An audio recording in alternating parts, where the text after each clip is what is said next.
Hello friends, welcome to my YouTube channel. I'm Diwakar Verma and you are watching GS Tales. GS Tales के इस current affairs special session में आप सभी का बहुत बहुत स्वागत है।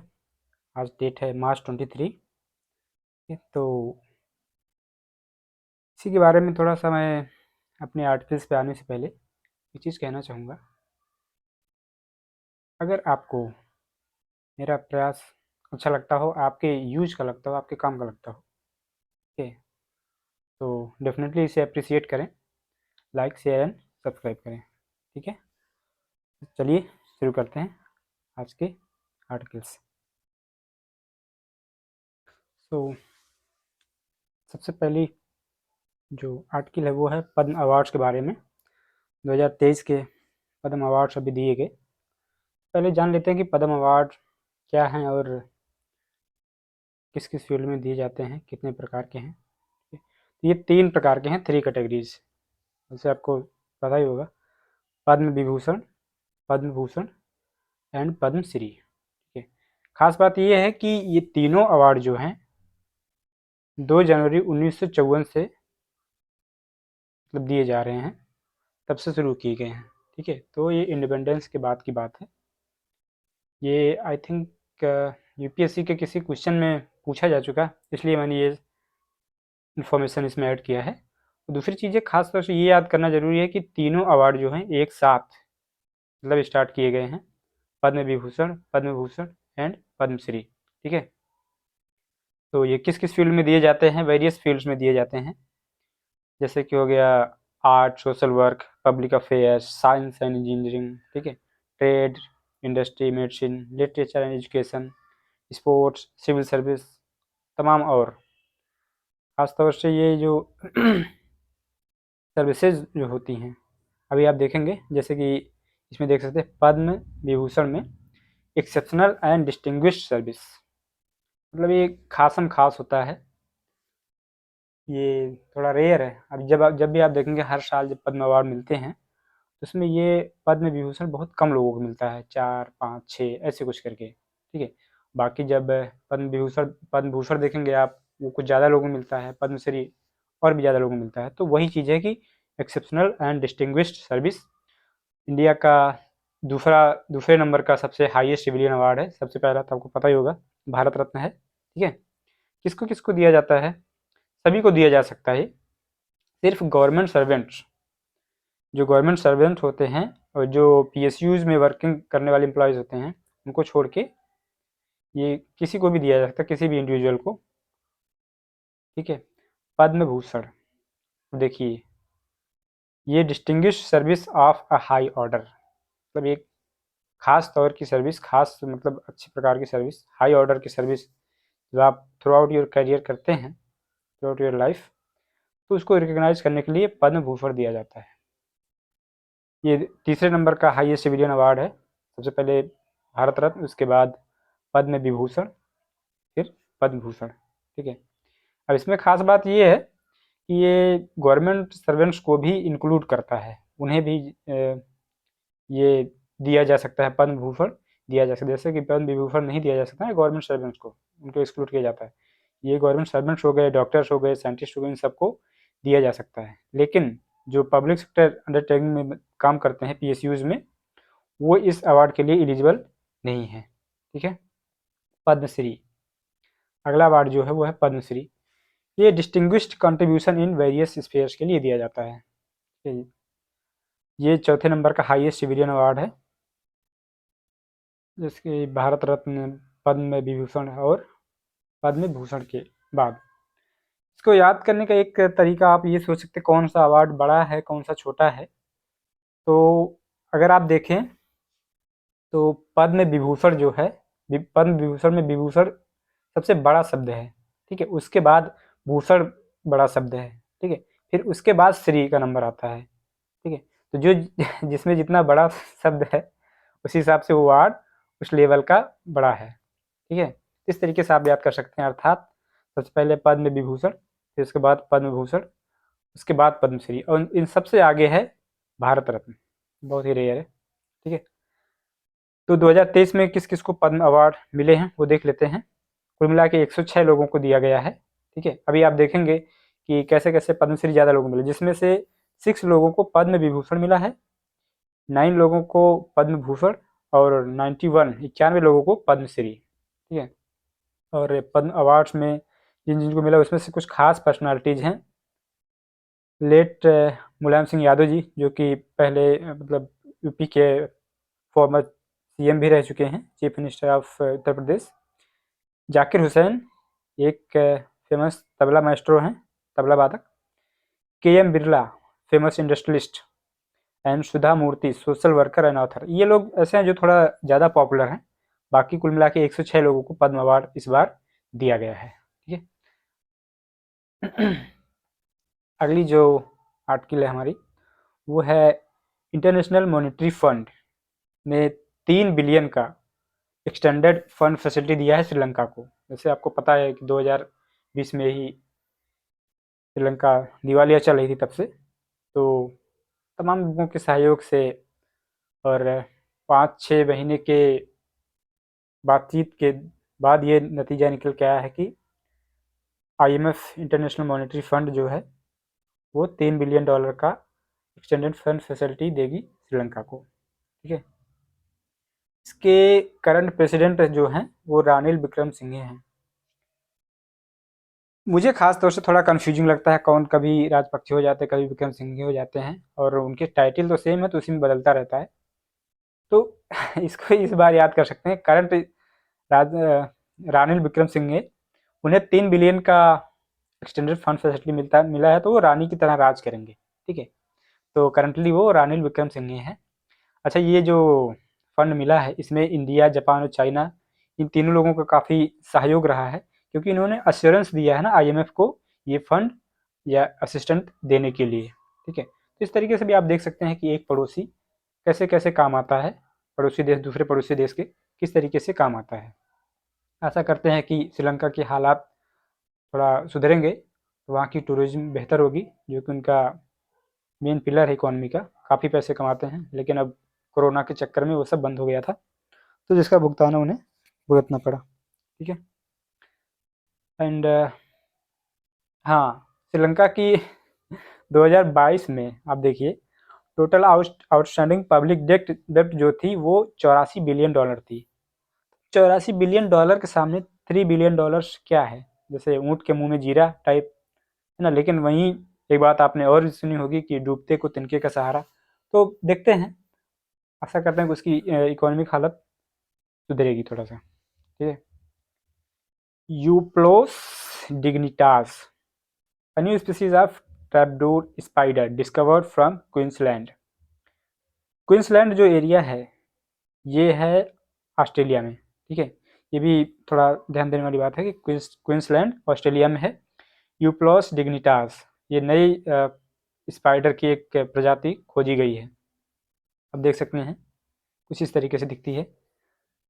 हम इसको याद कैसे करें, डिग्निटी को देख सकते हैं क्या? अभी जो इंडिया और ऑस्ट्रेलिया की एक सीरीज हुई, इसमें ऑस्ट्रेलिया जीत गई, तो उन्होंने अपनी मतलब वनडे सीरीज, टेस्ट सीरीज में तो वो हार ही गए थे, तो डिग्निटी कह सकते हैं उन्होंने सेव कर लिया, यूप्लॉस डिग्निटास इस तरीके से। अभी रिसेंटली ही स्पाइडर स्पीसीज खोजी गई है ऑस्ट्रेलिया के क्वींसलैंड में। मुझे मेरे पे तो ये वर्क करेगा। आप कैसे करते हैं आप देख लीजिए, आई होप आपको भी हेल्पफुल हो। The 2023 is the 6th edition of परीक्षा पे चर्चा PPC। देखते ही देखते 6वां एडिशन आ गया परीक्षा पे चर्चा, जो कि प्रधानमंत्री श्री नरेंद्र मोदी जी लेते हैं ये सेशन एडिशन।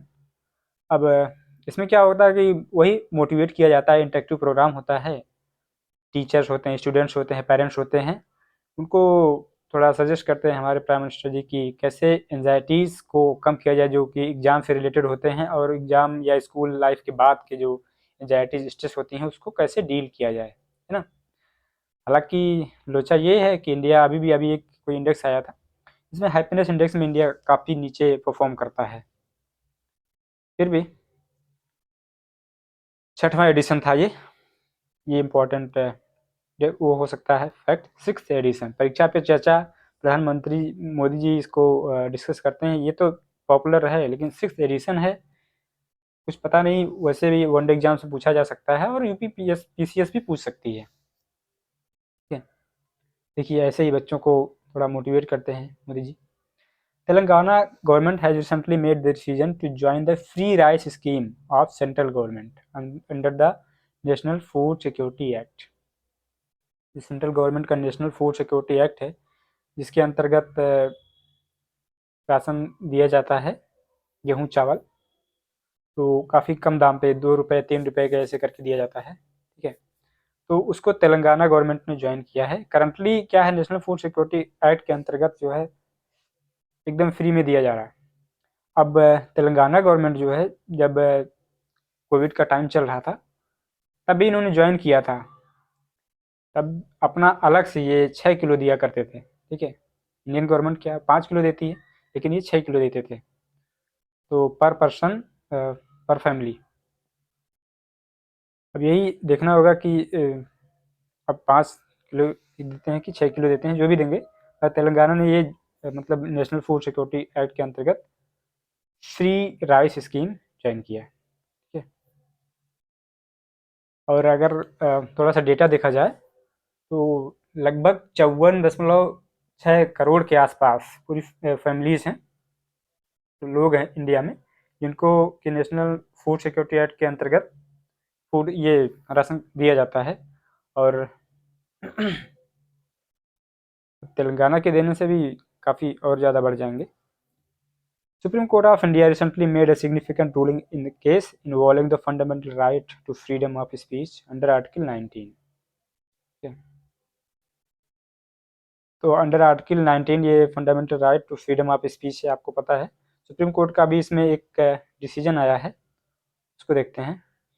इसमें बस इतना ही है कि जैसे जनरली क्या होता, अभी जो वो तमिलनाडु वाला केस चल रहा था ना, कि तमिलनाडु से बिहारी वर्कर्स भाग भाग के वापस आ रहे हैं रूमर्स के चक्कर में कि वहाँ उनको रहने नहीं दिया जा रहा, काम करने नहीं दिया जा रहा, टॉर्चर किया जा रहा है। तो ये बड़ा इंपॉर्टेंट आर्टिकल उस केस में बन जाता है कि आप ये सिर्फ गवर्नमेंट के अगेंस्ट ही नहीं इन्फोर्स होगा, बल्कि अदर सिटीजन्स के खिलाफ भी आपके जो स्पीच का फ्रीडम है, बोलने की, एक्सप्रेशन की आज़ादी है, वो सिर्फ गवर्नमेंट के खिलाफ ही नहीं बल्कि अदर सिटीजन के खिलाफ भी है। ये 2017 के एक के पुट्टुस्वामी केस में सुप्रीम कोर्ट ने एक 9 जजेस की बेंच बनी थी, जिसमें सर्वसम्मत से उन्होंने कहा था कि प्राइवेसी एक फंडामेंटल राइट है, और उस प्राइवेसी के अंतर्गत ही आप अपना right to freedom of speech and freedom of expression, ये सारे राइट एग्जीक्यूट करते हैं। The decennial census, a comprehensive survey conducted by the government of India every 10 years. हर 10 साल में इंडिया का सेंसस कंडक्ट किया जाता है। अभी ये पोस्टपोन कर दिया गया 30 सितंबर तक। ठीक है, तो इसके बारे में बस कुछ ऐसे इन्फॉर्मेशन आपको जानना चाहिए कि सेंसस में होता क्या है। ये कुछ इन्फॉर्मेशन गैदर करता है, जैसे कि size, distribution and various characteristics of country के पॉपुलेशन के बारे में, उनकी सोशियो इकोनॉमिक सिचुएशन के बारे में, डेमोग्राफिक डेटा के बारे में, कौन कितने साल का है, और मतलब एक होता है ना कि हेल्दी डेमोग्राफी है इंडिया की, जो अभी ज़्यादा लोग वर्क फोर्स में पार्टिसिपेट कर रहे हैं, वो सारी चीज़ें, और कितनी लिटरेसी रेट है, क्या है ये, मेल फीमेल, और ये सारी चीज़ें, सेक्स रेशियो, ये सब कुछ आपका सेंसस में इंक्लूड किया जाता है। ठीक है, कौन कंडक्ट करता है सेंसस को? Office of registrar general and census commissioner of India, ये होम मिनिस्ट्री के अंतर्गत आते हैं। ये लोग जो है कंडक्ट करते हैं सेंसस, हर 10 साल में होता है। तो first synchronous census in India took place in 1881। उसके बाद से अनइंटरप्टेड हर 10 साल पे कंडक्ट किया जा रहा है। फर्स्ट सिंक्रोनस सेंसस का क्या मतलब है? 1881 में लॉर्ड रिपन, जो गवर्नर वो थे, वायसराय थे उस समय, गवर्नर जनरल तो 1857 में ही खत्म हो गया था, वायसराय बन गए थे। तो सिंक्रोनस का मतलब होता है कि पूरे देश में एक साथ, ठीक है। वैसे तो शुरू हुआ 1872 में, ठीक है, लॉर्ड मेयो के शासनकाल में 1872 में शुरू हुआ, लेकिन वो नॉन सिंक्रोनस था। नॉन सिंक्रोनस मतलब वही कि कहीं किसी पार्ट का सेंस उठा लिया, कहीं कभी किसी पार्ट का। तो एक साथ जो पूरे देश का जो सेंसस जब कंडक्ट किया गया तो वो 1881 में हुआ था, ठीक है। लॉर्ड रिपन उस समय जो थे वायसराय थे। उसके बाद से लगातार कंडक्ट किया जा रहा है। देख सकते हैं आप।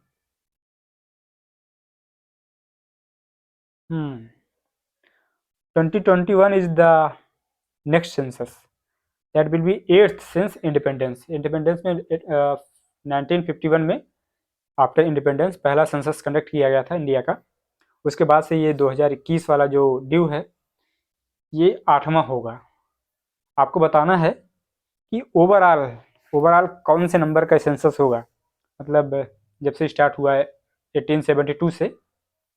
अब बताइए कि कौन सा नंबर का सेंसस होगा 2021 वाला जो अभी कंडक्ट किया जाएगा। Recent study published in the journal conservation, एक पत्रिका है कंजर्वेशन, जिसने एक स्टडी पब्लिश की जिसमें कहा गया कि जो ह्यूमन सेटलमेंट्स है नीलगिरी बायोस्फीयर रिजर्व में, वो इंडेंजर्ड एशियन एलिफेंट की पॉपुलेशन को डिक्लाइन करने का कारण बन रही हैं।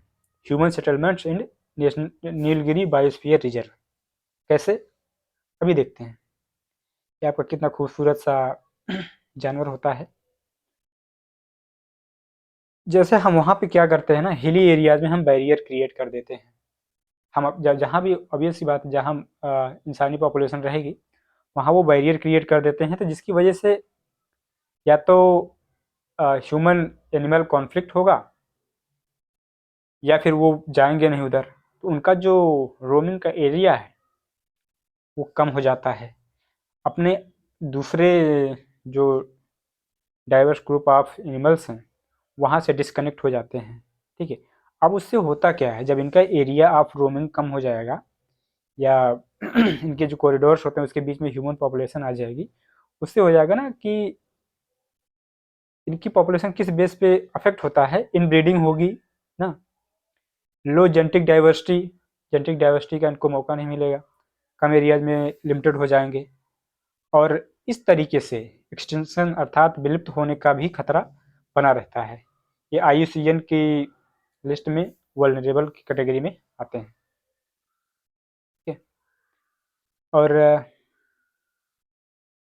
In western Ghat mountain range जो कि लगभग 6000 वाइल्ड एनिमल्स का घर है, वहाँ पे रहते हैं इस रीजन में सबसे ज़्यादा, ठीक है। पाल घाट अभी जैसे मैंने बताया जो ह्यूमन पॉपुलेशन का रीजन, पाल घाट एक ऐसा पास है, पाल घाट गैप जिसको बोलते हैं कि केरला में एक पास है जिसको कि जो वेस्टर्न घाट्स में आता है उसको फ्लैट कर दिया गया है, एग्रीकल्चर ग्राउंड में ट्रांसफॉर्म कर दिया गया है। ऑब्वियसली वहाँ ह्यूमन पॉपुलेशन निवास करने लगी, जिसकी वजह से डिस्कनेक्ट हो गई है अदर पॉपुलेशन से। जो एलिफेंट थे वो अपने दूसरे साइड के एलिफेंट से डिस्कनेक्ट हो गए, तो ये उनका अफेक्ट कर रहा है उनकी पॉपुलेशन को और उनकी डाइवर्सिटी को ना अफेक्ट कर रहा है। अभी पाल घाट से रिलेटेड मुझे एक इन्फॉर्मेशन और याद आ रहा है। पाल घाट जो है ये है आपका केरला में, ठीक है। और 2-3 घाट ऐसे ही हैं, एक है थाल घाट, एक है भोर घाट। इनका सीरियल मैं थोड़ा बताना चाहूँगा। हम रहते हैं नॉर्थ इंडिया में, ठीक है। थाल घाट और भोर घाट जो हैं वो महाराष्ट्र में है, तो पाल घाट है केरला में। कौन किस सीरियल में है, तो अगर नॉर्थ से साउथ साउथ जाया जाए तो पहले थाल घाट है, फिर उसके बाद भोर घाट आएगा, फिर पाल घाट आएगा। कि हम कैसे याद करते हैं इसको कि इस कहते हैं पाल घाट मतलब बहुत पाल में है, अपने देहाती लैंग्वेज में या लोकल लैंग्वेज में कहते हैं बहुत पाल में है, तो बहुत दूर है। तो नॉर्थ इंडिया के लिए केरला तो ठीक ठाक दूर है ही है, तो बहुत पाल में है, अर्थात पाल घाट केरला में। और भोर घाट किसी काम को कहते हैं कि करते करते आप भोर कर देंगे, तब इतना दूर होगा काफ़ी समय लग जाएगा, ठीक है। पाल में नहीं है, बहुत दूर तो नहीं है लेकिन फिर भी दूर है, भोर हो जाएगा। भोर मतलब कि वो महाराष्ट्र में है, ठीक है, तो दूसरे नंबर पे आ जाएगा वो साउथ से। फिर ऊपर थाल घाट, इसके मतलब नॉर्थ से आएंगे तो पहले थाल घाट हो जाएगा, फिर भोर घाट, उसके बाद पाल घाट, ये तीनों पास हैं। अब इसमें देख लेते हैं कि नीलगिरी बायोस्फीयर रिजर्व, ठीक है, उसमें कौन कौन से नेशनल पार्क या वाइल्ड लाइफ सेंचुरीज आती हैं। आती तो वैसे ढेर सारी हैं, ठीक है, क्योंकि culmination of many national parks and wildlife sanctuaries, elephant corridors, reserve, tiger reserve, इन सब का है। लेकिन कुछ खास देखते हैं, जैसे Nagarhole tiger reserve and national park ये कर्नाटक में है। Bandipur tiger reserve and national park, ये भी कर्नाटक में है। वायनाड वाइल्ड लाइफ सेंचुरी, ये केरला में है, आप ये बाउंड्री देख सकते हैं, ठीक है। मदुमलाई नेशनल पार्क, ये जो है तमिलनाडु में है। नागरहोल सबसे नॉर्थ में, फिर इसके बाद बांदीपुर, फिर इसके बाद जो है वायनाड वाइल्ड लाइफ सेंचुरी, फिर मदुमलाई नेशनल पार्क। और भी ज़्यादा मैं लेके आने वाला था, लेकिन क्या होता है ना, एक साथ अगर आप सारे नेशनल पार्क ऐसे देखते रहेंगे तो अलग से याद करने का कोई बेनिफिट नहीं होगा। थोड़ा थोड़ा करेंगे तो चीज़ें स्टिक कर जाती हैं दिमाग में, एक साथ करने को तो आप कर ही सकते हैं। In India the Asian elephant is listed as endangered, sorry I think मैंने वल्नरेबल बोला था, इंडेंजर्ड की कैटेगरी में इनको इनलिस्ट किया गया है। और इनकी जो मतलब इनके लिए खतरा क्या क्या चीज़ें हैं, habitat loss, poaching, conflict with humans. आपने वो एक मूवी देखी होगी ना, जिसमें कौन सा था, कर्नाटक और तमाम गवर्नमेंट उसके पीछे पड़ी थी, वीरप्पन।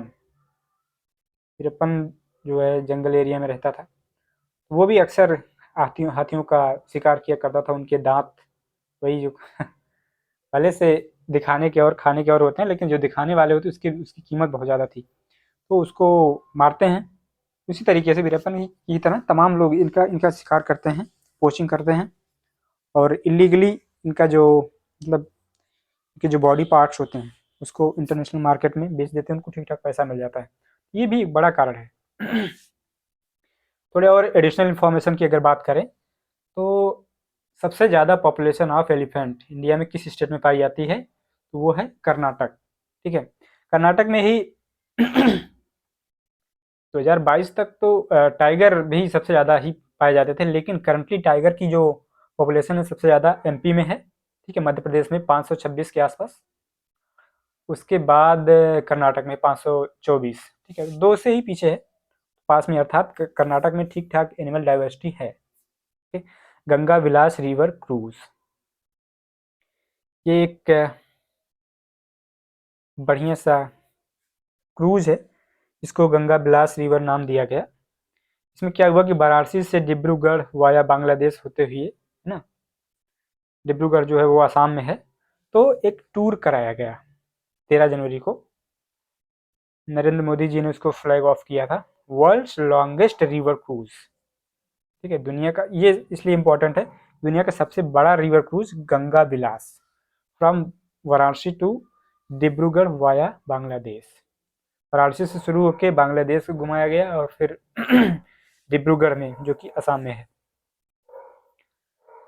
डिब्रूगढ़ में कोई वो है ना, तेल की फैक्ट्री, ऑयल प्रोड्यूस होता है वहाँ पे।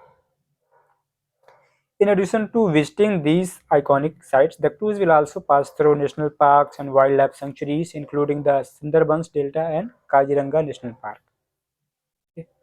तो वही चीज़ है, काफ़ी आइकॉनिक प्लेसेस घुमाया जाएगा आपको इसके साथ साथ, जिसमें कि तमाम national parks, wildlife sanctuaries, Sundarban delta और Kaziranga national park. Sundarban delta जो है पश्चिम बंगाल में आता है और वेस्ट बंगाल में भी है इसका पार्ट, ठीक है। और काजीरंगा नेशनल पार्क आपको पता ही है, ये असम का है, ठीक है, जो कि वन हॉर्न राइनोसेरस के लिए फेमस है। गैंडे जो होते हैं वन हॉर्न, एक सिंग वाले गैंडे। अब मैं 7 नेशनल पार्क जो है असम के उसको लेके आया हूँ, ठीक है। इसमें रायमोना, मनास, ओरांग, नामेरी, काजीरंगा, देहिंग पटकाई, डिब्रू साइखोवा, ये 7 नेशनल पार्क हैं जो कि असम में पाए जाते हैं। खासतौर खास बात इसमें क्या है कि अभी जो ये रायमोना नेशनल पार्क है, ये 6वां नेशनल पार्क 2021 में इसको नोटिफाई किया गया और 2021 में ही देहिंग पटकाई नेशनल पार्क को भी नोटिफाई किया गया। थोड़ा और अगर आप इसमें डीप जाना चाहें ये देख सकते हैं, रायमोना नेशनल पार्क जो है वो असम का सबसे ईस्टर्न पार्ट में है, ठीक है, और देहिंग पटकाई जो है सबसे वेस्टर्न पार्ट में। तो सबसे ईस्टर्न और सबसे वेस्टर्न जो हैं ये दोनों को 2021 में जोड़ा गया, नेशनल पार्क नोटिफाई किया गया। लेकिन जो सबसे नॉर्थ वाला एरिया है ये डिब्रू साइखोवा नेशनल पार्क है, ठीक है। काजीरंगा हो गया, मनास हो गया, ओरांग, इन सब जगहों पे जो है वन हॉर्न राइनोसेरस पाए जाते हैं। द एस्पिरेशनल ब्लॉक प्रोग्राम, ये क्या है? जैसे एस्पिरेशनल डिस्ट्रिक्ट प्रोग्राम आपने सुना होगा, ठीक है, उसी का पार्ट है। तो इसको एस्पिरेशनल मतलब और लो लेवल पे, ब्लॉक लेवल पे ध्यान दिया जाएगा, एस्पिरेशनल ब्लॉक्स बनाए जाएंगे जिससे कि उनकी परफॉर्मेंस में इम्प्रूव हो सके। इसको प्राइम मिनिस्टर नरेंद्र मोदी द्वारा लॉन्च किया गया। डिसेंट्रलाइजेशन के अंतर्गत आप इसको कंसीडर कर सकते हैं। Silent valley national park is in Kerala, आपको याद होगा। लेकिन हमारे जो नए साथी हैं जो करंट अफेयर्स की दुनिया में या जीएस की दुनिया में एंट्री कर रहे हैं, उनको मैं बस एक बार उनके थ्रू गुजार देना चाहता था। साइलेंट वैली नेशनल पार्क, अच्छा एक और वैली है चुम्बी वैली। चुम्बी वैली जो है वो है आपके भूटान एंड सिक्किम, ठीक है, वहाँ पे है, मतलब उनके बाउंड्री पे है चुम्बी वैली। और एक है नुब्रा वैली। नुब्रा वैली जो है वो लद्दाख का एरिया है, ठीक है, खारतुंगला से होते हुए, खारतुंगला भी उसी से कनेक्ट है नुब्रा वैली से। Indian railways Varanasi cantt railway station has been awarded a five star eat right station certification. अभी कल भी हम भोपाल का जो रेलवे स्टेशन उसकी बात किए थे कि वो 5 स्टार उसको सर्टिफिकेशन मिला था, ईट राइट स्टेशन की का सर्टिफिकेशन मिला था। क्यों दिया जाता है? For providing high quality nutritious food to passengers. बहुत ही इंपॉर्टेंट ये फैक्ट है, एग्जाम में पूछा भी तो जा ही सकता है, लेकिन एक जनरल अवेयरनेस के लिए आप बहुत इंपॉर्टेंट है। अभी हम बताएंगे क्यों, ठीक है। This certification is granted by फसाई food safety and standard authority of India. ऐसे रेलवे स्टेशन को ये फसाई ये सर्टिफिकेशन देती है जो standard food storage and hygiene practice के लिए जाने जाते हैं। तो वाराणसी का जो कैंट रेलवे स्टेशन है, मतलब कि वहाँ का जो फूड स्टोरेज है वो काफ़ी हाइजेनिक है ना। तो आप डिपेंड कर सकते हैं वहाँ पे। आज जैसे मैंने बताया कि आपके जनरल अंडरस्टैंडिंग के लिए भी क्यों इम्पोर्टेंट है, तो कहते हैं ना, आज की भाग दौड़ भरी जिंदगी थकना मना है, रिवाइटल खाइए। रिवाइटल से आपका पेट तो भरेगा नहीं, ठीक है, पेट भरेगा खाना खाने से। खाना कहाँ खाया जाए? भाग दौड़ भरी जिंदगी तो है डेफिनेटली, काम काज में आप जो है इतना समय नहीं पाते हैं कि हाँ एक क्वालिटी फूड मिल सके, कहीं ना कहीं से भी खा लेते हैं। लेकिन अगर आपको जानकारी रहेगी, ये 5 star eat right station certification के अंतर्गत ऐसी ऐसी जगहों को सर्टिफिकेशन मिला है, तो आपके लिए आसान हो जाएगा। आप वहाँ से खाएंगे तो हाइजेनिक रहेगा, हेल्दी फूड रहेगा, ठीक है। तो मैं थोड़ा से कुछ और अभी आपको सबसे पहले दिखा देते हैं कि ये रहा आपका, कितना खूबसूरत सा है ना। ऐसे तो लग रहा है कि जैसे कोई सदर्न इंडिया का कुछ फेस्टिवल्स ऑर्गेनाइज किया जा रहा हो। ये आपका वाराणसी रेलवे स्टेशन है, वाराणसी का कैंट रेलवे स्टेशन। और ये ईट राइट इंडिया मूवमेंट जो है ना, इसके अंतर्गत आता है ईट right station certification. Eat right India movement आपको पता है, वो भी ये है कि स्वस्थ खाना खाइए, स्वस्थ रहिए, न्यूट्रिशियस खाना खाइए, ठीक है, जिससे कि इंडिया का जो फूड सिस्टम है वो सेफ हो, हेल्दी हो and sustainable for all Indians. अब वही चीज़ आपको थोड़ी सी इस लिस्ट को मैं और लंबा करूँगा, क्योंकि कुल मिला के 7 रेलवे स्टेशन इंडिया में ऐसे हैं जिनको ये ईट राइट सर्टिफिकेशन का, तो स्टेशन का सर्टिफिकेट मिल चुका, 5 स्टार वाले वो भी, हाँ।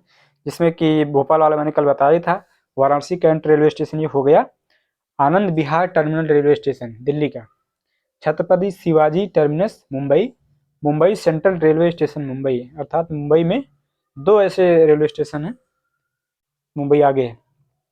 वडोदरा रेलवे स्टेशन, क्या ये पूछा जा सकता है क्या कि वडोदरा कौन से स्टेट का सिटी है?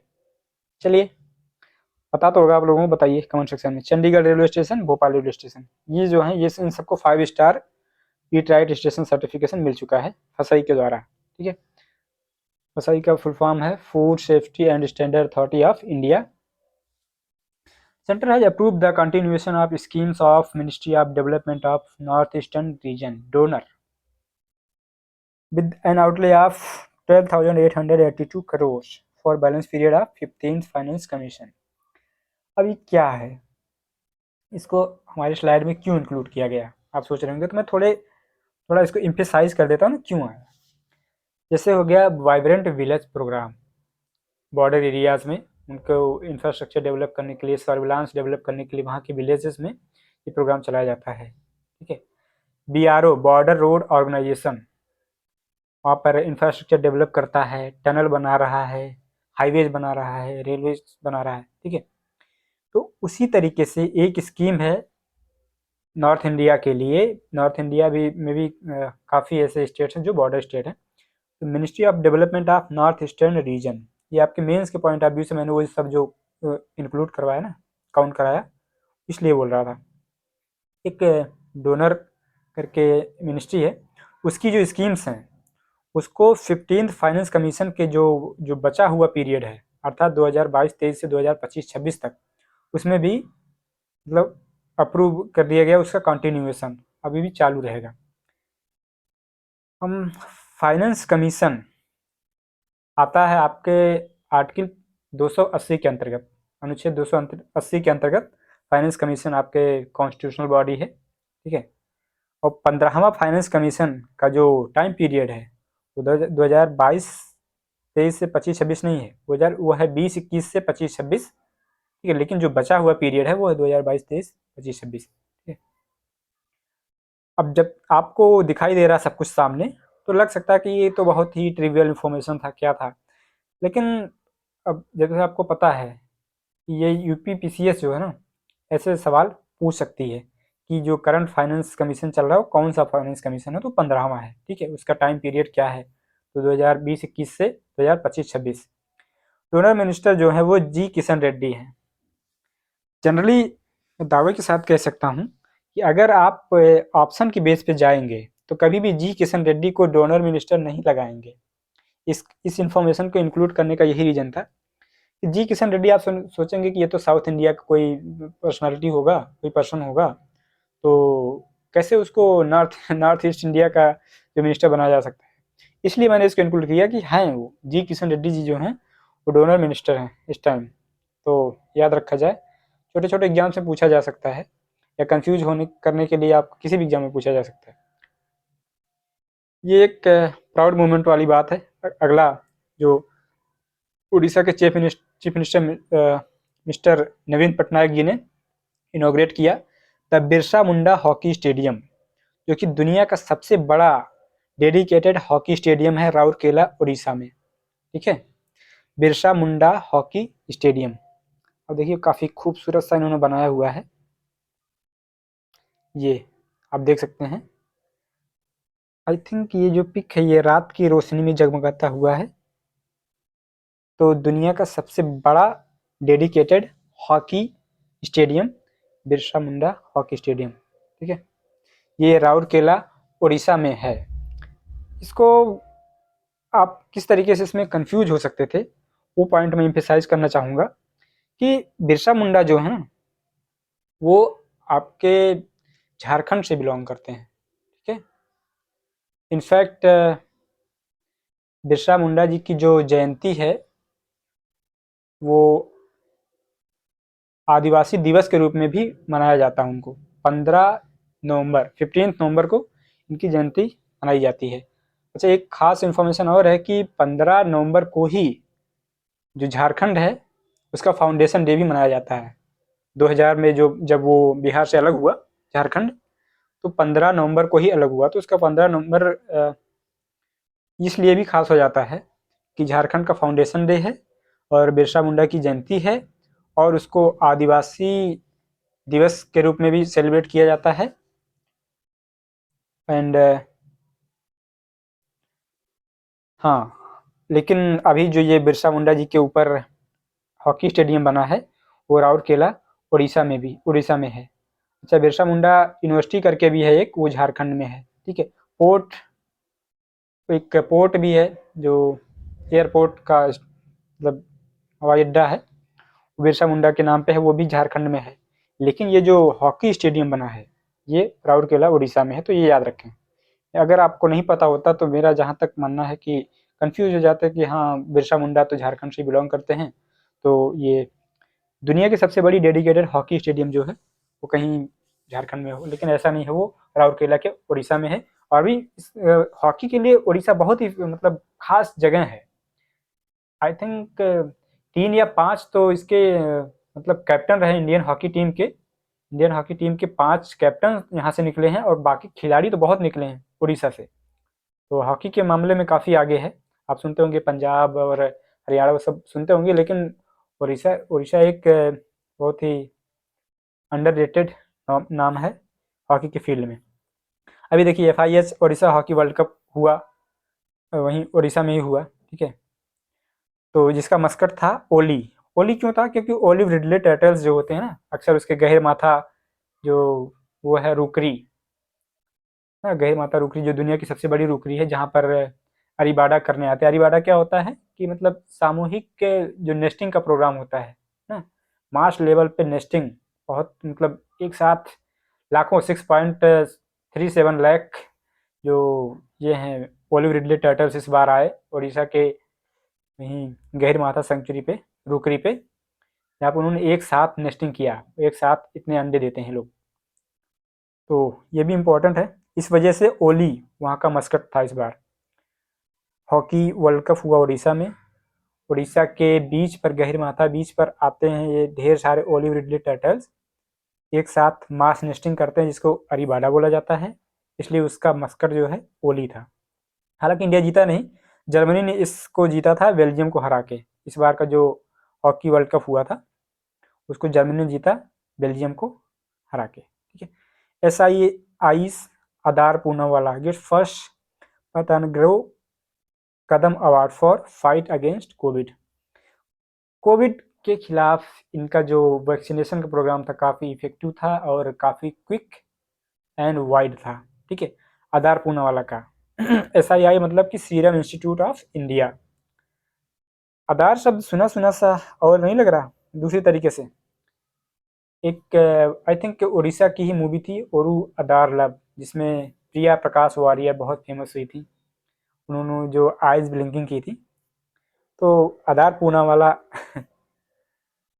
सीरम इंस्टीट्यूट ऑफ इंडिया के CEO हैं। उन्हें पतंगड़ो कदम अवार्ड दिया गया है फॉर फाइटिंग अगेंस्ट कोविड।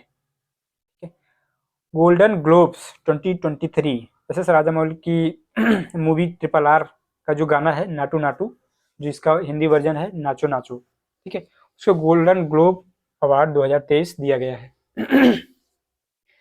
इसको इंक्लूड इसलिए किया गया, सुना होगा आपने डेफिनेटली, ठीक है, लेकिन ऐसा ना हो कि ऑस्कर्स के चक्कर में, ऑस्कर भी इसको मिल गया ना, बेस्ट ओरिजिनल सॉन्ग का ऑस्कर भी नाटू नाटू को ही मिला है, लेकिन उसके चक्कर में ऐसा ना हो जाए कि गोल्डन ग्लोब्स अवार्ड 2023 का आप भूल जाएं।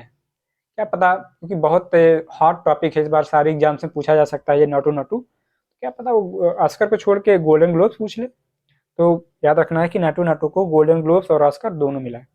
Sunny Mirza announce her retirement from professional tennis. Sunny Mirza ने अनाउंस अपना रिटायरमेंट ले लिया है प्रोफेशनल टेनिस से, और अब ये क्या करती हैं, अब ये मेंटर का काम करती हैं। जो RCB की वुमेन की IPL टीम है ना, उस पर इनको mentor, as a mentor appoint किया गया है।